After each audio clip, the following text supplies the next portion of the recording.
All right, so have you ever, thought about what pushes someone to do something really awful? Like they cross the line from, just regular disagreements to like full-blown evil. We see these like super dramatic portrayals of evil villains all the time, in movies and TV shows. But what about in the real world? That's what we're going to be diving into today. Like the kind of unexpected and sometimes kind of uncomfortable realities of what makes people commit acts that we, consider evil. And we're going to be exploring this using this book called Making Evil, The Science Behind Humanity's Dark Side. It really gets you thinking, like, are people just born evil? It's funny, I was talking to a friend of mine the other day. We were talking about this news story about this guy who did something really shady. And my friend's like, oh, he was just born bad. But like, is it really that simple? Well, this book jumps right into this question using Hitler as an example. Right. Like, it's easy to just assume that someone like Hitler must have had a brain that was like wired for evil, right? But the book kind of throws a curveball and says there's actually no real proof that Hitler was mentally ill. And actually thinking that way kind of lets people off the hook. It's more comfortable to just label someone as crazy than to consider the possibility that maybe, just maybe, anyone is capable of terrible things in certain situations. And that's where things get really interesting. The book talks about these concepts of deindividuation and dehumanization as being like major players in this whole evil equation. So deindividuation is basically when you feel anonymous, like you're lost in a crowd. Like when you're at a huge concert and everyone's going wild, it's like all of a sudden your inhibitions kind of disappear. You might do things you wouldn't normally do. I remember this one time, this is embarrassing. I was at a concert and I totally lost myself in the energy of the crowd, and like I ended up dancing on a table. Me, the person who usually avoids the dance floor like the plague. It was like, for a moment, it wasn't really me. So de-individuation can kind of explain how people who are otherwise totally normal can get caught up in things like mob mentality or even like online trolling. It's like the anonymity gives them the shield and their sense of personal responsibility just fades away. Then you've got dehumanization, which is even more disturbing. This is about seeing other people as less than human, like stripping away their individuality and making it easier to justify hurting them. Think about war propaganda and how it often portrays the enemy as these like faceless monsters, or racist language that reduces people to just stereotypes. It's all about making it psychologically easier to inflict pain and suffering on others. Okay, but here's the real kicker, and this one like totally blew my mind. The book talks about this experiment where researchers had people use this fake killing machine to crush bugs. And get this, they even gave the bugs cute names like Muffin Ike and Tootsie. Like, can you believe that? Naming bugs before you have people kill them. It sounds so crazy, right? But here's the really unsettling part. The experiment found that a lot of people, particularly those who showed signs of what they call subclinical sadism, actually enjoyed hurting the bugs. And before you start looking at everyone around you with suspicion, remember, this doesn't mean we're all secretly sadists. It's more nuanced than that. But it does make you think, right? Like, do you think you would have hesitated to crush those bugs? Would you have felt any empathy for little Muffin or Ike or Tootsie? Thankfully, no bugs were actually harmed in this experiment. Right. But it does raise this big question. If we all have this potential for cruelty, what about situations where killing seems justified? Like in self-defense or in war. It's like that whole trolley problem thing. Have you heard of that? It's this classic thought experiment in ethics where you have to make this impossible choice. So imagine there's this runaway trolley barreling down the tracks, and there are 5 people tied to the tracks ahead. You have the option to pull a lever and divert the trolley onto a side track, but there's one person tied to that track, so you get to sacrifice one person to save 5. It's such a tough question, right? And it gets even more complicated when you start adding variations to the scenario that introduce things like gender into the mix. For instance, one version of the trolley problem asks you to choose between sacrificing a man or a woman. And researchers have found that people, particularly men, are much more likely to choose to save the woman. Which makes you think about all those like deeply ingrained social expectations we all carry around, right? Like no one wants to be that guy who chose to kill the woman. It highlights how our moral decisions aren't always like black and white. It's not just cold logic. Emotions and biases play a role too. But hold on, because it's about to get even more complicated. Let's talk about technology and how it might be affecting our capacity for, well, evil. I mean, think about it. We're all glued to our phones and computers these days. And while technology obviously has its perks, it also has this weird power to like amplify the worst parts of human behavior. A perfect example of this is the case of Tay, this AI chatbot developed by Microsoft. It was designed to learn from online conversations, but things took a dark turn pretty quickly. Tay started spewing out all this hate speech because of the toxic stuff it was exposed to online. It's a pretty stark reminder of how technology can take things to a whole other level, for better or for worse. And there's this other case that really messes with my head. It's about the cannibal cop. I mean, the name itself is terrifying, right? Yeah. His police officer was caught posting these super graphic cannibalistic fantasies online, which eventually led to his arrest. And this case raises so many questions. Like, when does a thought cross the line into a potential crime? Where do we even draw that line? And it gets even more complex when you consider that the book points out how surprisingly common violent sexual fantasies, even those involving rape, can be. Now, it's important to emphasize that having these fantasies doesn't necessarily mean someone is going to act on them in harmful ways. It all comes down to consent. Having a fantasy doesn't make you a bad person. It's all about how you act on your desires and respecting the boundaries of other people. But the book also tackles this really sensitive topic of rape fantasies. It's a tough subject, and it's super important to approach it with nuance and understanding. The book highlights this study that found a significant percentage of both men and women reported being aroused by the idea of having sex with a non-consenting stranger. It's a really heavy topic, no doubt. But it's crucial to remember that sexual fantasies are complex and often don't actually reflect our real-life morals or desires. So why do people have these fantasies? Well, researchers are still trying to figure that out. But it seems like they might tap into desires for power and control and maybe even transgression. Like, in the safe space of our imagination, we can explore boundaries and experiment with different roles that we would never actually act out in real life. Our brains can be pretty wild, right? Like, when we're not bound by the rules of reality, our thoughts can wander into some pretty dark and unexpected places. And I think it's really important to be able to talk about these things openly and honestly without shame or judgment. The more we understand about human sexuality, the better equipped we'll be to navigate the complexities of relationships and consent. Speaking of navigating complexities, remember the cannibal cop case we talked about earlier? Well, guess what? He was eventually exonerated on appeal because there wasn't actually any evidence that he planned to act on his fantasies. So he's a free man now. But this whole case raises some really important questions about the legal and ethical implications of online fantasies. Like, where do we draw the line? When does a thought or a fantasy become a potential crime? It's a tough question, and I don't claim to have all the answers. But I think it's crucial to consider the context and the intent behind someone's actions before jumping to conclusions. So we've covered a lot of ground here, exploring some pretty dark and disturbing aspects of human nature. But what's the takeaway? What does it all mean? Well, the book Making Evil doesn't give us any easy answers. It's not a simple guide to good and evil. Instead, it challenges us to confront the incredible complexity of human behavior. We can't just categorize people as good or evil. It's way more nuanced than that.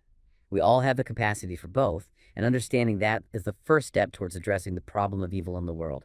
It's not about labeling people. It's about trying to understand the complex interplay of factors that shape our choices and our actions. So what can we do with this knowledge? Where do we go from here? Well, the book suggests that it all starts with awareness. We need to be aware of our own biases, our own potential for cruelty, and the ways in which we might be unknowingly contributing to harmful systems.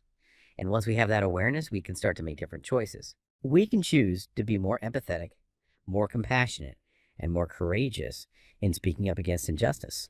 It's like, even though the world could be a pretty messed up place, we each have the power to make it just a little bit better.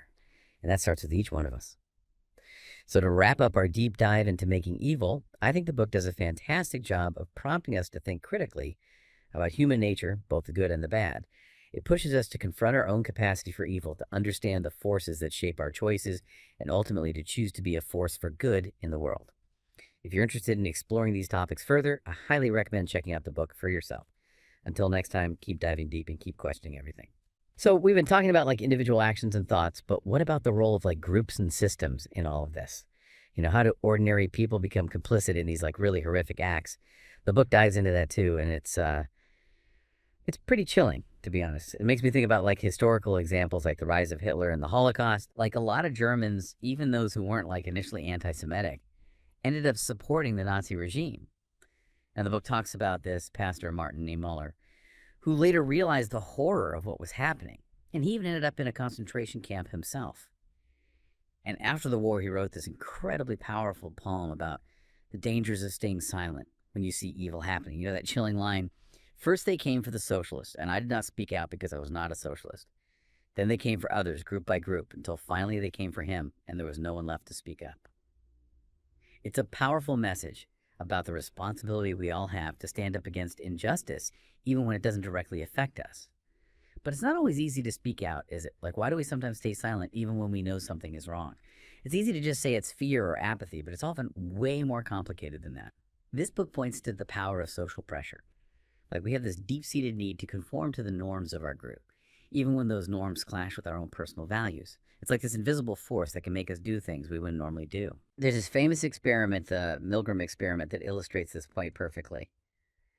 In this experiment, participants were told to deliver electric shocks to another person, and the shocks increased in intensity with each wrong answer.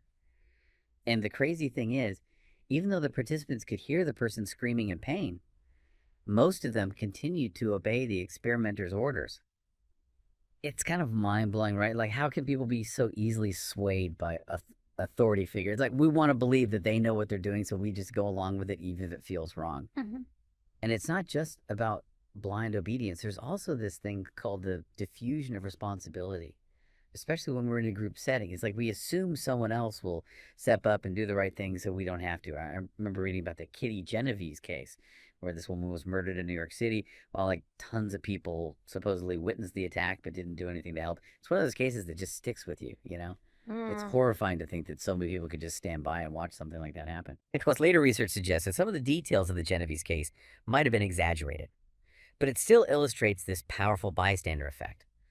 The more witnesses there are, the less likely any individual is to take action. It's like everyone assumes someone else will do something, and as a result, no one does anything. But, okay, so does this mean we're all doomed to be passive bystanders when bad things happen? Like, is there any hope for us? Thankfully, it's not all doom and gloom. The book highlights some research showing that bystander intervention is actually more likely when people feel a sense of personal responsibility and when they perceive the situation as dangerous. It's like when you feel like you're the only one who can help, you're more likely to step up. And this is where things start to get a bit more hopeful. The book suggests that we can actually cultivate a culture of speaking up, of intervening when we see something wrong. It all starts with recognizing our own biases and understanding how we might be contributing to harmful systems, even unintentionally. It's like we can't just assume we're the good guys and everyone else is the problem. We all have a responsibility to challenge injustice, even when it's uncomfortable or inconvenient. And this applies to so many situations, from calling out everyday sexism and racism to speaking up against unethical behavior in our workplaces. It's about creating a culture where people feel empowered to speak up and do the right thing. And speaking of workplaces, the book talks about this concept of instrumental evil. It's basically when people do bad things for personal gain, often financial gain. It's like they convince themselves that the ends justify the means, even if the means involve exploiting or harming other people. We see this all the time, right? Companies putting profits over people, prioritizing the bottom line over ethical considerations. It's a classic case of dehumanization. When you see people as just commodities or cogs in a machine, it becomes easier to exploit them. The book cites this chilling statistic from a slavery economist who estimates that slavery generates up to $150 billion in profits globally each year. $150 billion. It's just, it's mind-boggling the scale of exploitation happening right now. And you have to wonder, how do people who engage in that kind of exploitation live with themselves? Like, the cognitive dissonance must be intense. You're like, how do you justify those horrific actions to yourself? Well, the book suggests that people often rationalize their behavior by clinging to this belief that they're somehow superior to the people they're exploiting. They might tell themselves that the people they're enslaving are somehow less than human, deserving of their fate. It's a disturbing thought, but it ties back to the just world hypothesis. This idea that people get what they deserve, that good things happen to good people and bad things happen to bad people. It's a way for us to maintain our sense of security and control in the world. But it can also lead to some really harmful consequences, like victim blaming and apathy towards those who are suffering. It's easier to believe that people are poor or enslaved because they somehow deserve it than to acknowledge the systemic injustices that perpetuate inequality. And this kind of thinking can be incredibly dangerous. It allows us to distance ourselves from the suffering of others and avoid taking responsibility for creating a more just and equitable world. So what can we do about it? How do we break out of this cycle of apathy and complicity? Well, the book emphasizes the importance of empathy. It's about recognizing the shared humanity of all people, regardless of their circumstances. We need to challenge our own biases, speak against injustice, and support organizations that are working to create a more equitable world. It starts with small acts of kindness and compassion. And it's important to remember that we're not alone in this fight. There are countless people around the world working tirelessly to make a positive impact, It's like, even though there's a lot of darkness out there, there's also a lot of light. It's up to each of us to choose which side we want to be on.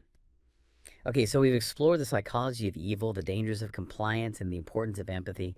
What else can we glean from this book? Well, it also delves into some fascinating and sometimes uncomfortable realities about human sexuality, and this is where things get, well, a little spicy. Have you ever, felt sexually aroused by something that you thought other people might find unusual? I'll admit it, I have. I mean, who hasn't, right? We all have our little quirks and kinks. But the point is, what's considered normal sexually can be pretty narrow, and there's actually a lot of variation in human desires. The book talks about paraphilic interests, which basically means being aroused by something that's not typically considered mainstream. So, what are we talking about here? Well, the book cites a study that asked over 1,000 people about their sexual fantasies. And some of the most common ones might surprise you. For example, voyeurism. The idea of watching someone naked or having sex without them knowing was actually the most arousing fantasy for both men and women in this study. It's kind of understandable, right? That whole forbidden fruit thing. Still pretty unexpected to be the top fantasy for so many people. Fetishism was also pretty common, like being aroused by inanimate objects, things like shoes or leather shoes. I guess I can see that. I mean, a nice pair of shoes can definitely be appealing. But there were also fantasies about exhibitionism, like the thrill of exposing yourself to other people, and frauderism, which is rubbing against someone without their consent.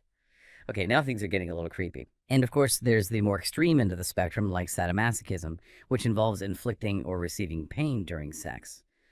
Definitely not my cup of tea, but hey, different strokes for different folks, right? The important thing the book emphasizes is that even these less mainstream fantasies are often just that, fantasies. They don't necessarily mean someone is going to act on them in harmful ways. It all comes down to consent. Having a fantasy doesn't make you a bad person. It's all about how you act on your desires and respecting the boundaries of other people. But the book also tackles this really sensitive topic, rape fantasies. It's a tough subject, and it's important to approach it with nuance and understanding. The book highlights a study that found that a significant percentage of both men and women reported being aroused by the idea of having sex with a non-consenting stranger. It's a heavy topic, no doubt.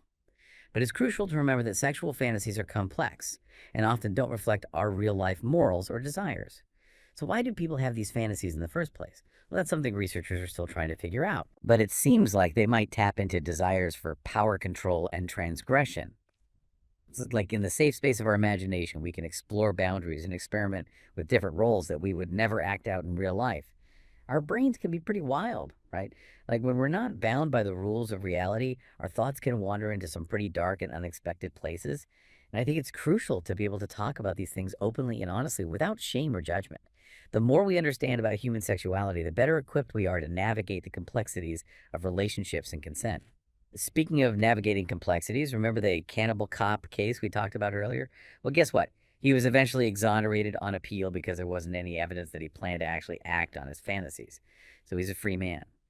But this whole case raises some really important questions about the legal and ethical implications of online fantasies. Like, where do we draw the line? When does a thought or a fantasy become a potential crime? It's a tough question, and I don't claim to have all the answers. But I think it's crucial to consider the context and intent behind someone's actions before jumping to conclusions. Okay, so we talked about a lot of dark and kind of disturbing stuff today, right? But what's the takeaway? What does it all mean? The book, it doesn't shy away from the uncomfortable stuff about, human nature, and it definitely left me with a lot to think about. You know that saying, when you stare into the abyss stares back? Yeah, this book kind of felt like that. But in a good way, I think. It makes you look at those, shadowy parts of ourselves that we usually try to ignore. One of the things that really stuck with me is how the book challenges that whole simple idea of good versus evil. Yeah. We see it all the time in movies and stories, right? But it's not really that black and white.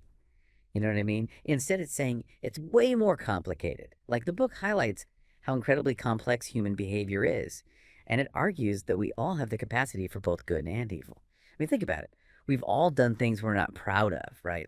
Maybe we've lied or cheated or said something hurtful, even if we didn't mean to. It's part of being human, And on the flip side, even people who do really terrible things, they might still have some capacity for kindness or empathy in other parts of their lives. It's not about excusing bad behavior. It's about trying to understand all those factors that go into it, So the book dives into how things like our childhood, how we were raised, our social environment, even our biology, can influence our choices and actions. And also explores how big picture stuff like systemic factors, things like poverty and discrimination and lack of opportunity, how all that can create this breeding ground for what we see as evil. And here's where things get really interesting, I think. The book suggests that maybe instead of just focusing on punishing evil, we should be putting more energy into like preventing it. It's kind of like tackling the disease, Like we don't just try to treat the symptoms, we try to understand what's causing it and how to stop it from spreading. And that's what the book is saying about evil. Like we need to shift from retribution to rehabilitation, from punishment to understand it. And that doesn't mean letting people off the hook for doing bad things, but it's about recognizing that everyone has the potential to change, to grow. It's about building a more just world, a more fair world, where everybody has the opportunity to live up to their full potential. So what can we actually do? Like, what are some concrete steps? Well, the book offers a few. First, we need to work on being more empathetic, more compassionate.